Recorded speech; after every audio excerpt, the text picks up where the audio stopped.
चलिए, तो कल की क्लास में हमने कितना क्या डिस्कस कर लिया था, पता है सबको? याद है ना सबको? कल की क्लास में हमने क्या क्या डिस्कस कर ली थी? ऑलमोस्ट थ्योरी पोर्शन हमने पूरा कंप्लीट कर लिया था। क्या क्या पढ़ लिया था हमने? डिबेंचर्स हमने पढ़ लिए थे, ठीक है। डिबेंचर्स के अंदर हमने, डिबेंचर मतलब क्या होता है? एक लोन होता है, ये हमने कल की क्लास में डिस्कस कर लिया था। इसके अलावा हमने पढ़ लिया था कि कंपनी को जब फंड रेज करने के लिए जो भी कंपनी सिक्योरिटी इशू करती है वो क्या कहलाती है बेटा? कोई भी सिक्योरिटी इशू कर सकती है, उसी तरह की एक सिक्योरिटी क्या होती है?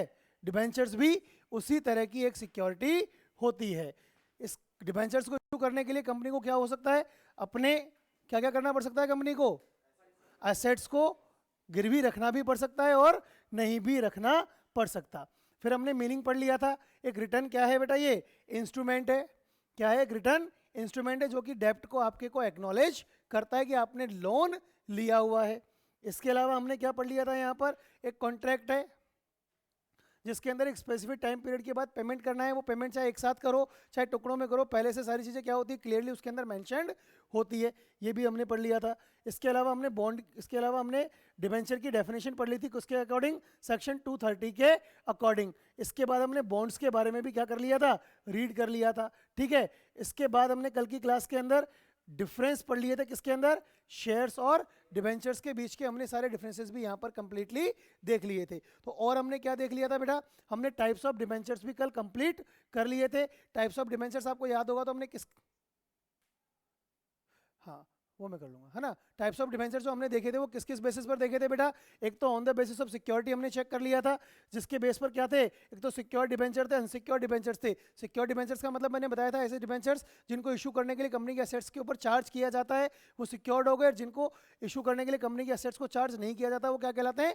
अनसिक्योर्ड डिबेंचर्स कहलाते हैं। रिडीमेबल, जिनको फ्यूचर में मतलब विद इन एक after a certain period of time, maximum कितना बताया था? 20 ईयर्स, मैक्सिमम 20 ईयर्स। केवल कौन सी कंपनीज के लिए? कंस्ट्रक्शन कंपनीज के लिए कितना था बेटा? वो 30 ईयर्स था। उनको जब रिडीम करना पड़ेगा रिडीमेबल, और जिनको नहीं करना पड़ेगा वो इरिडीमेबल डिबेंचर्स कहलाएंगे। क्विकली रिवीजन कर रहे हैं अभी हम। कन्वर्टेबल डिबेंचर्स कौन से थे? जिनको फ्यूचर में हम शेयर्स में कन्वर्ट कर सकते हैं। नॉन कन्वर्टेबल, जिनको हमें कभी भी क्या नहीं करना है? कन्वर्ट नहीं करना है, वो क्या कहलाएंगे? नॉन कन्वर्टेबल डिबेंचर्स कहलाएंगे। एक हमने पढ़ा था कूपन रेट के हिसाब से, जिनके ऊपर क्या होती है बेटा? फिक्स होती है। किसकी? जो इंटरेस्ट की रेट पहले से फिक्स होती है, उस इंटरेस्ट रेट को ही कूपन रेट कहा जाता है, ध्यान रखना। ये बताया था हमने, उस इंटरेस्ट रेट को क्या कहते हैं अपन? कूपन रेट कहते हैं, ठीक है। और जीरो कूपन रेट कौन से होते हैं? जिनके ऊपर कोई रेट फिक्स नहीं होती है, डिस्काउंट पर इशू किया जाता है, और जो डिफरेंस होता है वही उनका इंटरेस्ट चार्ज हो जाता है। रजिस्टर्ड, जिसका नाम पता सब कुछ लिखा होता है कंपनी के रजिस्टर में, और जिसका नहीं लिखा होता है वो क्या कहलाते हैं? बियरर डिबेंचर्स कहलाते हैं। इतना हमने क्या किया था कल? कंप्लीट यहां पर पूरा का पूरा कर लिया था। कोई डाउट है किसी को यहां तक? चलिए आगे बात करते हैं अपन। अब हम अगला टॉपिक शुरू करेंगे बेटा, और इस टॉपिक का नाम है आपका इशू ऑफ डिबेंचर्स। क्या पढ़ेंगे हम? Issue of debentures. क्लियर? देखिए, ऋण पत्रों का निर्गमन। क्या पढ़ेंगे हम यहां पर बेटा? ऋण पत्रों का निर्गमन। क्या पढ़ेंगे हम यहां पर? ऋण पत्रों का निर्गमन, इश्यू ऑफ डिबेंचर्स। समझो यहां पर डिबेंचर्स को, जैसे हमने, याद करो, हमने शेयर्स के बारे में भी बात की थी बेटा। किसके बारे में बात की थी हमने? शेयर्स के बारे में। जब हमने इश्यू ऑफ शेयर्स पढ़ा था, अंशों का निर्गमन पढ़ा था, तब हमने वहां पर एक बात पढ़ी थी कि हम शेयर्स को केवल एट पार और एट प्रीमियम ही इश्यू कर सकते हैं। शेयर्स का को हम कैसे? डिस्काउंट पर इशू नहीं कर सकते। क्या नहीं कर सकते अपन? शेयर्स को हम डिस्काउंट पर इशू नहीं कर सकते। शेयर्स को हम केवल एट पार और एट प्रीमियम इशू कर सकते हैं, लेकिन किसको? डिबेंचर्स को हम एट डिस्काउंट भी क्या कर सकते हैं? इशू कर सकते हैं। एट पार इशू करने का मतलब क्या है? Equal to its face value. क्या है इसका मतलब? Equal to its face value. At premium का मतलब क्या है? More than its face value. इसके अंकित मूल्य से ज्यादा मूल्य पर क्या कर रहे हैं हम? इनको इशू कर रहे हैं, इनको निर्गमित कर रहे हैं। और डिस्काउंट पर इशू करने का मतलब क्या है? Less than its face value, जो भी इनका अंकित मूल्य है उससे कम मूल्य पर क्या कर रहे हैं हम? इनको निर्गमित कर रहे हैं। क्लियर? बात समझ में आई यहां तक? तो अब थोड़ा सा समझा देते हैं, वैसे तो सबको पता है। जैसे सपोज एक कोई डिबेंचर है, उसका फेस वैल्यू कितना है बेटा, मान लो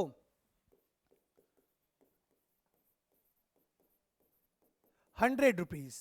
कितनी है उसकी फेस वैल्यू? 100 रुपीज है। अब अगर हमने उसको 100 रुपीज पर इशू किया तो वो क्या हो गया? At par. अगर हमने उसको 110 पर इशू किया तो वो क्या हो गया? प्रीमियम। 10 रुपए क्या हो जाएगा यहाँ पर? 10 रुपीज क्या हो जाएगा यहाँ पर? प्रीमियम हो जाएगा। और अगर हमने उसको क्या किया? कम पर, मतलब मान लो 90 रुपीज पर इशू किया तो वो क्या हो जाएगा? डिस्काउंट पर इशू कहलाएगा। क्लियर है यहां तक? फटाफट से कॉपी कर लो इसको, हिंदी में बोल देता हूं बेटा मैं। इशू ऑफ डिबेंचर्स, ऋण पत्रों का निर्गमन। क्या कहेंगे इसको बेटा हम? इशू ऑफ डिबेंचर्स, ऋण पत्रों का निर्गमन। ठीक है बेटा, लिखो सम मूल्य पर,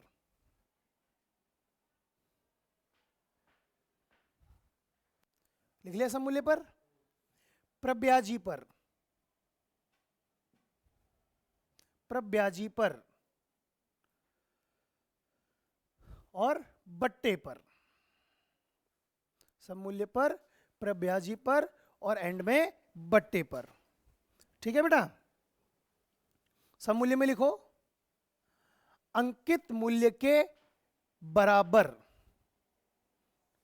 एट पार में लिखेंगे हम अंकित मूल्य के बराबर। क्लियर? दूसरा, अंकित मूल्य से अधिक मूल्य पर, अंकित मूल्य से अधिक मूल्य पर।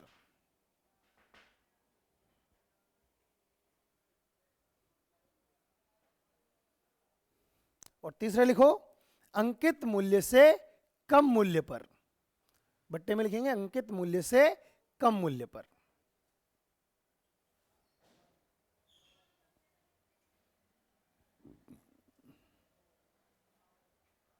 क्लियर है? कोई डाउट है किसी को यहां तक? तीनों चीज हमने लिख ली, क्लियर होना चाहिए बिल्कुल। ठीक है, चलिए आगे बात करते हैं अब हम। देखो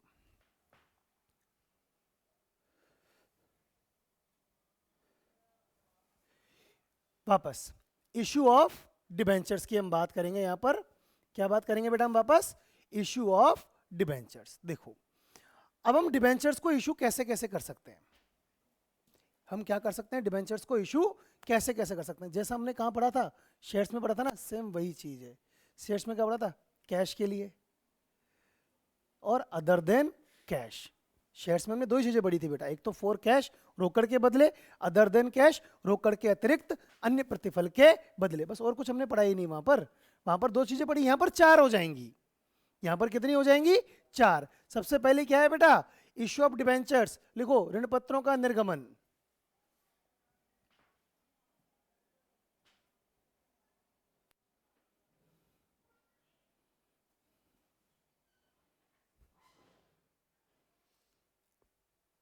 फॉर कंसिडरेशन ऑफ कैश, रोकड़ के बदले।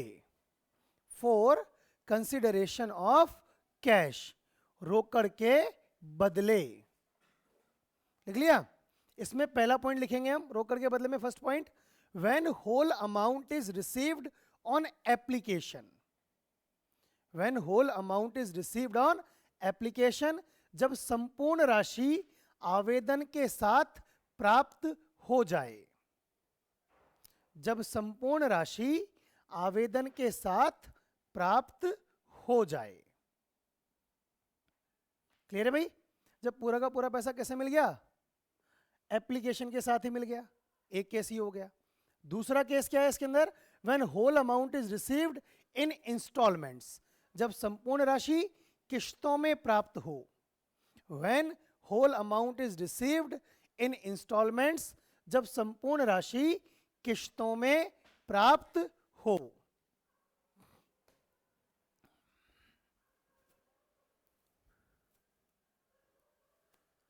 लिख लिया यहां तक?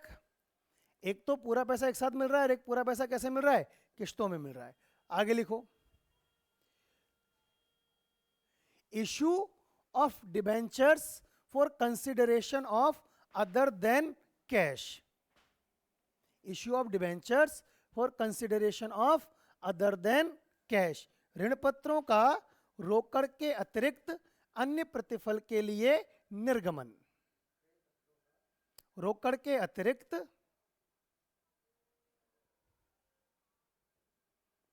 अन्य प्रतिफल के लिए निर्गमन।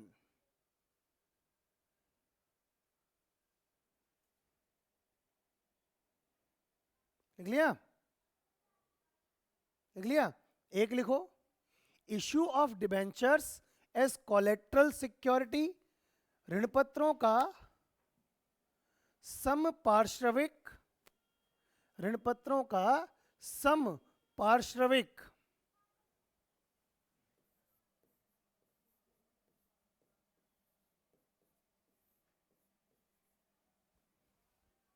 ऋणपत्रों का समपार्श्विक प्रतिभूतियों के बदले निर्गमन, कोलेट्रल सिक्योरिटी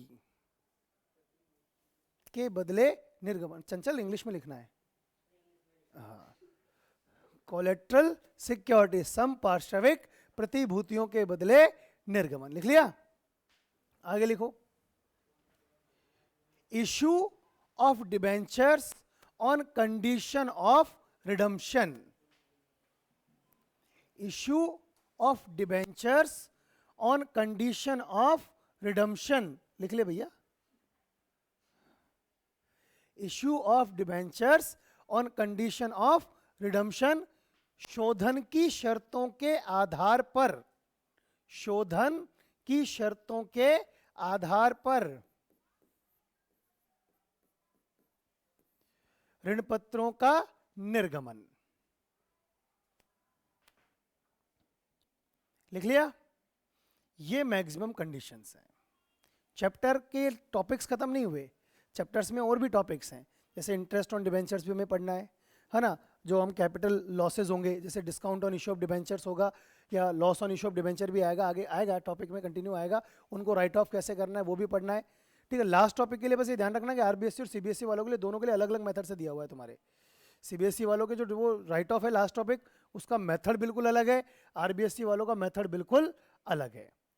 ठीक है, तो वो थोड़ा सा हम सेपरेट करके पढ़ना पड़ेगा हमें, पढ़ना सबको दोनों चीजें हैं। चलिए सबसे पहले हम पढ़ते हैं बेटा, क्या है हमारा टॉपिक। सबसे पहले देखो, issue of debentures for consideration of cash, इसी में पढ़ेंगे। और इसमें सबसे पहले पढ़ेंगे when whole amount is received on application. क्या पढ़ेंगे सबसे पहले हम?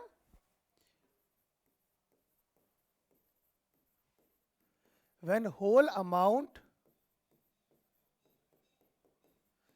Is received on application. अब याद करो बेटा, शेयर्स के बारे में भी पढ़ा था हमने। शेयर्स का जब पूरा पैसा एक साथ काय पर मिल जाता था, एप्लीकेशन के ऊपर मिल जाता था, तो सबसे पहली एंट्री हम किस चीज की करते थे बेटा, याद है क्या कुछ?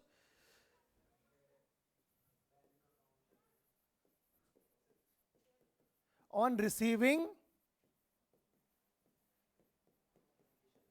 Application money. सबसे पहली एंट्री किस चीज की होती थी बेटा? On receiving application money. क्या एंट्री होती थी बेटा एप्लीकेशन मनी रिसीव करने की, याद है किसी को?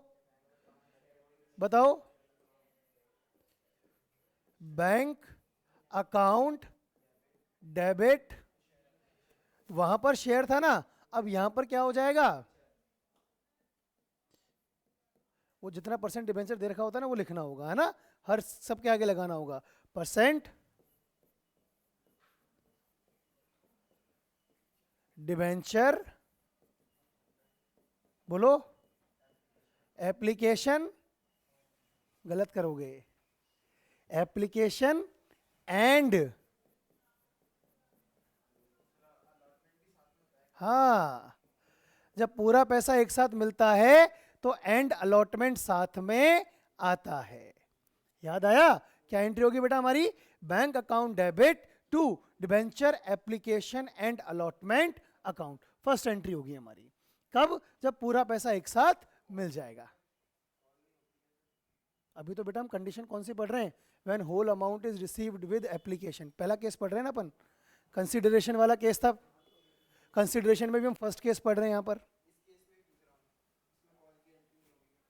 जब पूरा पैसा एक साथ मिल जाएगा तो फिर कॉल कहाँ से होगी? जब पूरा पैसा मिली एक बार में गया तो फिर कॉल की जरूरत ही कहाँ पड़ेगी बेटा हमें? ये भी तो सोचो आप। वो तो जब पूरा पैसा नहीं मिलेगा तब हमें किसकी जरूरत पड़ेगी? कॉल की जरूरत पड़ेगी। क्लियर? लिखो फटाफट।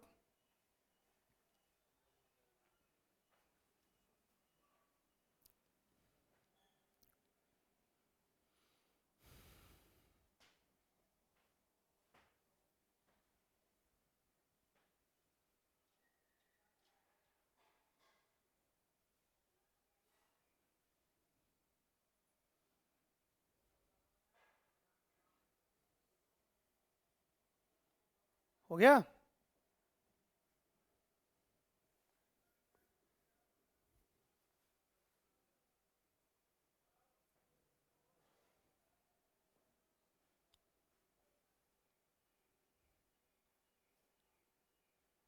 लिख लिया ना? अब सेकेंड एंट्री किस चीज की होती है बेटा?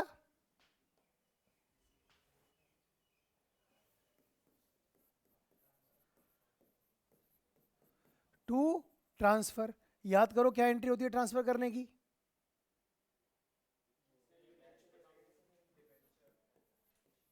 Debenture application and allotment account debit. हाँ, क्या एंट्री होगी बेटा? Debenture application and allotment account debit. अब अगर डिस्काउंट है ना साथ में, भाई डिबेंचर तो तीनों तरीके से इशू हो सकते हैं ना, डिस्काउंट पे भी हो सकते हैं, प्रीमियम भी हो सकते हैं, एट पार भी हो सकते हैं। एट पार में तो कोई दिक्कत नहीं, अगर डिस्काउंट है, डिस्काउंट पर इशू तो डिस्काउंट को भी डेबिट कर देंगे। उसके लिए क्या करेंगे हम? Discount on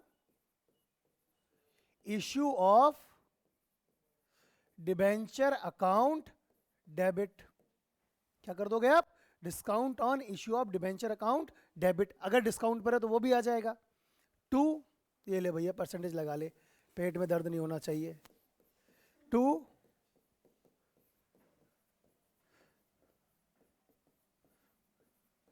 debenture account, to debenture account. अब प्रीमियम है तो एक काम करो, इसको ब्रैकेट में लिख लो।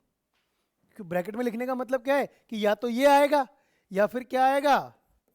To security premium reserve account. अगर प्रीमियम पर इशू है तो क्या आ जाएगा? To security premium reserve account. Clear? और अगर ओवर सब्सक्रिप्शन भी है, भाई हो तो कुछ भी सकता है, सारी कंडीशन अपन पॉसिबल मान के चलते हैं, तो क्या हो जाएगा? To bank account. Bank account केवल और केवल कौन से केस में आएगा बेटा? बताओ, बैंक अकाउंट केवल और केवल कौन से केस में आएगा? ओवर सब्सक्रिप्शन के केस में। बैंक अकाउंट केवल और केवल कौन से केस में आएगा? ओवर सब्सक्रिप्शन के केस में ही आएगा। क्लियर है? यहां तक क्लियर है? समझ में आई नहीं यही बात? तो लिख ले फिर, सोच क्या रहा है? क्लियर है तो फिर लिख ले।